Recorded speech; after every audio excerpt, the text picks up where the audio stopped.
오늘 말씀 잠언 15장 1절에서 15절까지의 말씀입니다. 우리 교독함으로 함께 하나님의 말씀을 읽겠습니다. 온유한 대답은 진노를 가라앉히지만 과격한 말은 분노를 일으킨다. 지혜로운 사람의 혀는 지식을 바르게 사용하지만 어리석은 사람의 입은 어리석음을 쏟아낸다. 여호와의 눈은 어디든지 있어 악인과 선인을 지켜보신다. 따뜻한 말은 생명나무와 같지만 가시돋친 말은 영혼을 상하게 한다. 어리석은 사람은 아버지의 훈계를 무시하지만 현명한 사람은 꾸지람을 받아들인다. 의인의 집에는 재물이 많이 쌓이지만 악인의 소득은 고통을 가져온다. 지혜로운 사람의 입술은 지식을 퍼뜨리지만 어리석은 사람의 마음은 그렇지 않다. 악인의 제사는 여호와께서 싫어하시지만 정직한 사람의 기도는 기뻐하신다. 악인의 길은 여호와께서 싫어하시지만 의를 따르는 사람들은 사랑하신다. 옳은 길을 저버리는 사람에게는 엄한 징계가 있고 꾸지람을 싫어하는 사람은 죽게 될 것이다. 지옥과 멸망도 여호와 앞에서 드러나는데 하물며 사람의 마음이야 더욱 그렇지 않겠느냐. 거만한 사람은 자기를 꾸짖는 사람을 좋아하지 않으며 지혜로운 사람에게 가지도 않는다. 행복한 마음은 얼굴에 환히 드러나지만 마음이 상하면 영혼도 상하게 마련이다. 지각 있는 마음은 지식을 구하지만 어리석은 사람의 입은 어리석음을 즐긴다. 고통받는 사람에게는 모든 날이 다 불행하지만 마음이 기쁜 사람에게는 매일이 잔칫날이다. 아멘. 할렐루야. 온 세상을 창조하시고 다스리고 계시는 하나님은 3절 말씀처럼 지금도 여호와의 눈은 어디든지 있어서 악인과 선인을 지켜보시는 분이십니다. 그분의 감찰하심은 8절 9절에 이른 것처럼 악인의 제사를 또 악인의 길을 싫어하시고 그 제사를 받지 않으십니다. 그러나 정직한 사람의 기도를 기뻐하시고 의를 따라 살기 원하는 사람들을 사랑하시는 분이십니다. 이것이 우리가 지혜를 배워야 하고 또 솔로몬이 또 잠언이 말하는 대로 우리의 말을 조심해야 되고 우리가 끊임없이 어리석음으로 행하는 것이 아니라 지혜로 행하기를 원해야 되는 근본적인 이유가 되는 것이죠. 모든 것을 들으시고 보시고 감찰하시는 하나님을 속일 수 있는 사람은 아무도 없습니다. 악인의 형통은 때로 하나님의 부재처럼 느껴질 수도 있지만 하나님의 공의의 심판은 반드시 모든 사람에게 임합니다. 11절 말씀도 이와 같죠. 지옥과 멸망도 하나님 앞에서 여호와 앞에서 다 드러나는 것처럼 어떻게 사람의 마음이 전능자 앞에서 드러나지 않겠느냐라고 말하는 것입니다. 사랑하는 형제자매 여러분, 그래서 우리는 그 무엇보다 그 누구보다 하나님 경외함으로 살아가는 것을 배워야만 합니다. 잘 보이려고 우리가 복 받으려고 하나님 경외하는 것이 아니죠. 하나님을 사랑하기 때문에 우리는 하나님을 선전하는 자로 부름받은 구원자들이기 때문에 하나님의 자녀로서 그분의 은혜를 입은 자로서 살기 원하기 때문에 우리는 하나님 경외에 사는 것이 마땅하다고 여기는 것입니다. 오늘 두 가지로 하나님 경외하는 것에 대해서 나누길 원합니다. 첫 번째는 계속해서 반복되고 있는 입의 말에 관한 것입니다. 우리는 하나님을 말하지만 사실 하나님을 차라리 믿지 않는다고 말하는 것이 나을 정도로 우리의 입으로부터는 사실 믿음과는 동떨어진 삶을 살 때가 너무나 많습니다. 그중 확실하게 우리를 낙심시키는 것이 우리의 혀의 고백인 것이요. 잠언이 끊임없이 우리에게 경책하고 있는 것은 혀의 사용에 대한 것입니다. 입의 말을 통해서 지혜자와 어리석은 자가 갈린다라는 것을 끊임없이 말씀하고 있고, 이것은 결국 우리의 사람의 말을 보면 그 사람의 믿음이 진짜인지 아닌지, 그 사람의 주인이 진짜 누구인지가 드러난다라는 것을 알고 만시하여 말하고 있는 것이죠. 1, 2절 말씀을 다시 한번 읽겠습니다. 온유한 대답은 진노를 가라앉히지만 과격한 말은 분노를 일으킨다. 지혜로운 사람의 혀는 지식을 바르게 사용하지만 어리석은 사람의 입은 어리석음을 쏟아낸다 라고 말해요. 어리석은 사람은 그 입에서 어리석음을 쏟아낸다라고 말하면서요, 어리석은 자의 말의 특징을 처음에 1절에 말하죠. 과격한 말을 내뱉는다는 거예요. 과격한 말을 내뱉음으로 분노를 일으킨다라고 말하는데 10장에서 악인의 폭력이 입에는 폭력이 가득하다고 말한 것과도 같은 게죠. 특별히 여기서 과격한 말이라는 이 히브리어 단어는 그대로 직역하면 고통의 말입니다. 무슨 말이냐면 누가 어리석은 사람이고 누가 분노를 일으키냐면 고통을 주는 말을 하는 사람이라는 거예요. 상처를 주는 말을 하나님 경외감 없이 그냥 내뱉는 사람, 이 사람이 바로 분노를 일으킬 뿐만 아니라 하나님 보시기에 하나님 믿는 자로서 어리석은 자라는 것입니다. 이와 대조되는 지혜로운 사람은 어떻다라고 말합니까? 지식을 바르게 사용한다라고 말해요. 여러분, 지식을 바르게 사용한다라는 것을 우리 어리석은 사람과 대조해서 표현하자면 말을 함부로 하지 않고 자기가 알고 자기가 경험한 것이라 할지라도 그 사람을 고려하여서 하나님을 경외함으로 가리고 걸러서 말한다라는 것입니다. 온유하게 대답하여 진노를 가르치는 사람, 가라앉히는 사람이라고 말해요. 두 사람의 차이는 무엇입니까? 어리석은 사람은 말할 때 고려함이 없어요. 눈치를 보지 않습니다. 자기가 왕입니다. 다른 사람을 배려하거나 고려하거나 하나님을 경외해 말하려고 하는 것이 없다는 것입니다. 그저 자기가 어떻게 느꼈고 자기 판단에 어떤 것이 가장 중요한 사람이라는 것이죠. 그래서 자기 마음에 있는 것을 말하기를 주저하지 않는 것입니다. 그러나 지혜로운 사람은 다르다라고 성경은 말씀합니다. 말하기 전에 어떤 말을 할지 바르게 사용하기 위해 멈춥니다. 기도하고 하나님께 묻는 거예요. 말을 들을 사람을 생각하며 그 사람이 고통의 말이 되지 않도록, 그 사람을 아프게 하지 않도록 할 말을 거른다는 것입니다. 그렇게 하나님 경외함으로, 다른 사람을 사랑함으로 단어를 선택하고 말할지 말지를 결정하는 것입니다. 말하면서도 하나님을 생각하고 하나님께 묻는 것입니다. 말하고 나서도 잘못 말했다면 회개하고 상대에게도 철저한 용서를 구하는 것입니다. 여러분, 이것이 바로 하나님을 경외하는 사람, 하나님이 보시기에 지혜로운 사람인 것입니다. 이것이 마땅한 하나님의 자녀의 말이요 하나님 경외함입니다. 여러분, 하나님의 실질적인 통치는 바로 이 말함에서부터 하나님 경외함을 통해 우리 믿는 자에게 임하는 것입니다.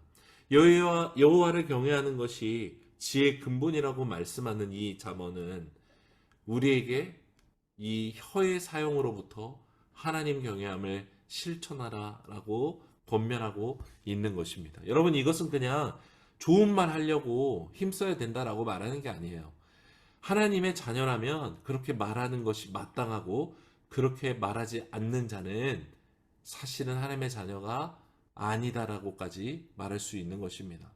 여러분, 예수님은 성도의 어리석은 말로 다른 성도가 실족하게 된다면 연자맷돌을 목에 메어서 바다에 던져지는 게 낫다라고까지 말씀하셨어요. 얼마나 강력한 경고인지 모릅니다. 여러분, 연자맷돌은 한국에서 우리가 흔히 아는 맷돌의 훨씬 큰 동물이 돌리는 형태의 맷돌이죠.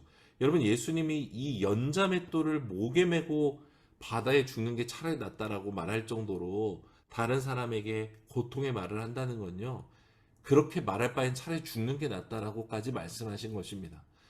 여러분, 그러니까 하나님께서 우리의 말을 얼마나 주의 깊게 듣고 계시고 그 말한 대로 열매를 창조하시는 분이다라는 것을 우리가 두려워해야 마땅한 것이죠. 여러분, 하나님은 모든 사람의 말을 들으십니다.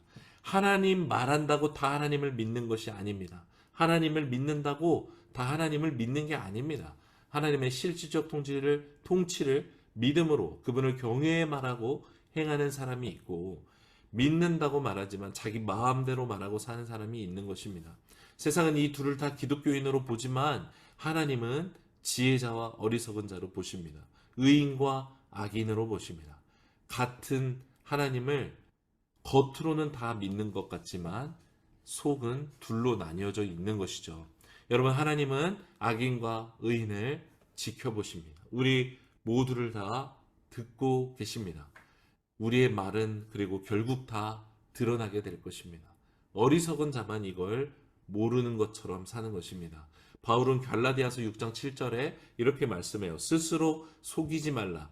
하나님은 업신여김을 받지 아니하시나니 사람이 무엇으로 심든지 그대로 거두리라 라고 말씀해요. 여러분, 많은 우리 교인들이 착각하고 잊고 있는 사실은 자기를 스스로 속이면서 신앙생활을 하는 것입니다. 마음대로 말하고 막 상처 주는 말 하면서도 그냥 내 구원은 영원하니까 라고 생각하며 살아가요. 그러나 바울은 경고합니다. 스스로 속이지 말라는 거예요. 하나님 사랑한다고 네가 말하지만 네 말에 하나님 경외함이 전혀 없어. 너 정말로 하나님 믿는 거 맞아? 스스로를 속이지 마 라고 말하는 거예요.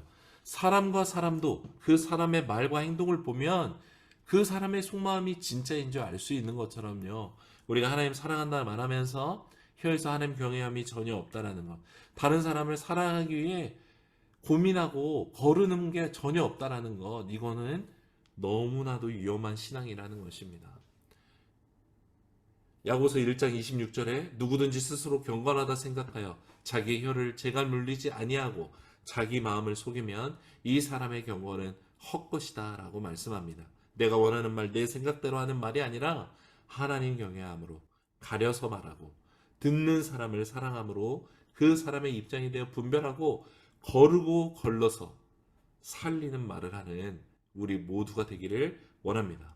어떤 신령하고 초자연적인 기적이나 은사가 임해야 여러분 그게 하나님 믿는 증거가 아니라 입술에서부터 하나님을 경외해 말하는 것, 이것이 하나님의 실질적인 통치를 받는 인생인 것을 아는 지혜가 있기를 원합니다. 두 번째로 8절과 9절 말씀을 살펴보겠습니다. 악인의 제사는 여호와께서 싫어하시지만 정직한 사람의 기도는 기뻐하신다. 악인의 길은 여호와께서 싫어하시지만 의리를 따르는 사람들은 사랑하신다 말씀합니다. 악인과 정직한 사람을 대조하죠. 이 둘의 대조에서 놀라운 존재는 둘 다 하나님을 예배하는 사람이요 하나님을 따라가는 사람이라는 것입니다. 그렇습니다. 교회에서 함께 예배 드린다고 해서 하나님이 모두를 기뻐하시지 않습니다. 하나님 말한다고 모두가 하나님을 경외하며 살지 않는 것처럼 하나님께 제사 드린다고 해서 하나님이 모든 사람을 기뻐하시고 복주는 것이 아니다 라고 말씀하는 거예요. 잠언과 또 성경 전체에서 우리에게 하나님께서 요구하시는 제사는 무엇입니까? 형식이 아니라 마음이요, 외모가 아니라 중심이 하나님께서 보시는 기준이다라는 것을 일관되게 말씀합니다. 마찬가지입니다. 8, 9절에 악인은 누구입니까? 제사를 안 드리는 사람이 악인입니까? 그렇지 않아요. 8절에 악인도 제사를 드려요. 9절에 악인도 하나님을 믿는다고 말하면서 살아간다라는 거예요. 그러나 악인과 대조되는 정직함이 없고 의를 따르는 선택과 말과 행함이 없는 자의 제사, 이것이 바로 악인이라는 것이고 하나님께서 그가 드리는 제사와 그 인생을 싫어하신다라고 말씀해요. 여러분, 마치 이것은 가인과 아벨의 제사 중에 가인의 제사를 받지 않으실 때 가인과 가인의 제물을 하나님께서 받지 않으셨다라고 말씀하신 것과 똑같습니다. 하나님은 우리에게 여러분 그냥 형식으로 드리는 제사, 헌금, 그냥 형식의 제물 이런 것들을 원하시는 게 아닙니다. 하나님 우리의 중심을 원하시고 우리의 마음을 원하시는 분이십니다. 그래서 형식으로 드리는 제사가 그렇게만 드려지는 제사는 하나님께 상달되지 않은 것은 물론이요, 하나님께서 그 냄새조차 맡는 것을 싫어하시는 것입니다. 오히려 형식으로는 보잘것없는 것을 드리는 것 같지만 정직을 택하고 의를 따라가는 사, 의를 위하여 핍박을 받고 심령이 가난하여 하나님께 드리는 이 예배를 하나님이 기뻐 받아주시고 아버지께서 그 예배를 찾으신다라고 말씀하시는 것입니다. 여러분, 여기서 정직한 사람이라는 것은 도덕적으로 흠결이 없는 완전한 사람을 말하는 게 아닙니다. 그럴 수 있는 사람은 없어요. 정직한 사람이라는 것은, 의를 따르는 사람이라는 것은 이 세상에 공중권세 잡은 자와 이 세상의 지배 논리를 따라 살지 않고 이것을 역류하고 거부하여서 불법과 악에 따라가는 것이 아니라 어렵고 고통스럽고 손가락질 당하고 비웃음 당할지라도 더 편하고 빠른 길이 있을지라도 하나님 경에 믿음의 길을 걷는 사람을 정직한 사람이라고, 의를 따른 사람이라고 말하는 것입니다. 타협하고 하나님에 대해서 잠깐 눈 감고 그냥 살면 당장 편하고 좋은데 하나님을 택하기 위해 불편하고 어려운 길을 걷고 좁은 길을 걷고 좁은 문을 통과하기 위해 몸을 낮추기를 선택하는 사람, 하나님이 그 사람을 정직한 사람으로 인정해 주시는 것입니다. 여러분, 이 믿음을 가지고 사는 정직한 사람을 하나님이 기뻐하십니다. 여러분, 우리의 삶의 순간에요, 작은 것 같지만 이 선택을 하는 사람을, 창세기 22장에 이삭을 드렸던 아브라함에게 하나님이 그의 믿음을 정말로 인정해 주셨던 것처럼, 하나님은 그 선택을 하는 우리에게 네가 정말 나를 믿는구나, 네가 나를 믿었으니 나도 널 믿겠다라고 약속해 주시고 행하시기 시작하시는 분이 바로 우리 하나님이신 것입니다. 사랑하는 여러분, 의인과 악인 모두 예배했습니다. 둘 다 하나님을 따른다고 생각했습니다. 그러나 악인은 자기 뜻대로, 자기가 원하는 대로 말하고 행하고 예배했습니다. 그러나 하나님은 그 예배를 받지 않으시죠. 다른 사람을 향해 독설을 내뱉고 착취하고 억압하고 자기 마음대로 살면서 하나님을 예배한다고요? 하나님은 얼마나 우습게 알기에 마음과 생각의 모든 것을 아시고 말하는 모든 것을 들으시는 하나님께 그렇게 예배하기를 두려워하지 않는 것입니까? 여러분, 하나님은 상한 마음을 가진 자를 가까이 하시고 진실로 통회하는 자를 구원하시기를 원하시는 분이십니다. 여러분, 하나님이 받으시는 예배인 상한 마음과 진실로 통회하는 예배는 언제 가능합니까? 하나님 믿는 거를 선택하는 사람만이 그 마음이 상하는 거예요. 자기 죄 때문에 하나님 앞에 서는 것이 두려운 사람이 그 마음에 통회하며 슬퍼하는 것입니다. 이게 심령이 가난의 짐을 경험하는 것이죠. 다른 사람을 판단하고 정죄하는 것은 너무나 쉽지만 여러분, 그 사람을 이해하고 받아들이기 위해, 사랑하고 용서하고 용납하기 위해 고민하는 사람의 마음은 괴로운 것입니다. 여러분, 이것이 바로 자기 안에 하나님 계심을 믿고 하나님께 용서함을 받은 자가 겪는 진실한 예배자의 마음의 상태인 것입니다. 세상 원리대로 살고 내가 원하는 대로 사는 사람은 마음 상할 일이 없어요. 그저 돈이 없거나 환경에 문제가 생기면 하나님께 가는 것뿐인 것입니다. 마음은 이미 굳어졌고 성령은 이미 침묵하셨기에 적당히 만족하며 사는 것에 익숙해져 버렸기 때문에 그런 것입니다. 그러나 자기의 죄를 견디지 못하고 하나님 뜻대로 살지 못하는 자신에 대해 낙심하고 이 고통스러운 현실 가운데서 믿음으로 살기 위해 분투하는 사람은 마음이 가난해지고 하나님을 간절히 구함으로 살게 되는 것입니다. 여러분, 이것이 바로 우리가 하나님 안에 살고 있고 그분을 따르고 있다라는 가장 확실한 증거인 것입니다. 사탄의 권세를 거부하며 하나님의 통치 아래 살기로 결단했기 때문에 고통이 수반되는 것입니다. 로마서 8장 17절, 자녀이면 또한 상속자, 하나님의 상속자여 그리스도와 함께 상속자니 우리가 그와 함께 영광을 받기 위하여 고난도 함께 받아야 할 것이니라 말씀하신 것, 이것이 바로 이러한 믿음인 것입니다. 사랑하는 형제자매 여러분, 오늘 하나님의 실질적 통치 아래 살기 원합니다. 그렇기에 말하기 전에 멈추고 하나님을 경외해 묻고 걸으십시오. 가족과 다른 사람에게 말하기 전에 멈추어서 그 사람을 사랑하는 말, 하나님을 경외하는 말로 말하고 그것보다 더 듣기를 많이 하는 우리가 되기 원합니다. 그리고 무엇보다 오늘 정직한 길로 의를 따르는 그 길로 걷는 것을 선택하는 우리 모두가 되기를 소망합니다. 우리의 걸음을 인도하시고 그 걸음 가운데 정직하고 의를 따르는 자를 기뻐하시는 우리 하나님을 찬양합니다. 할렐루야.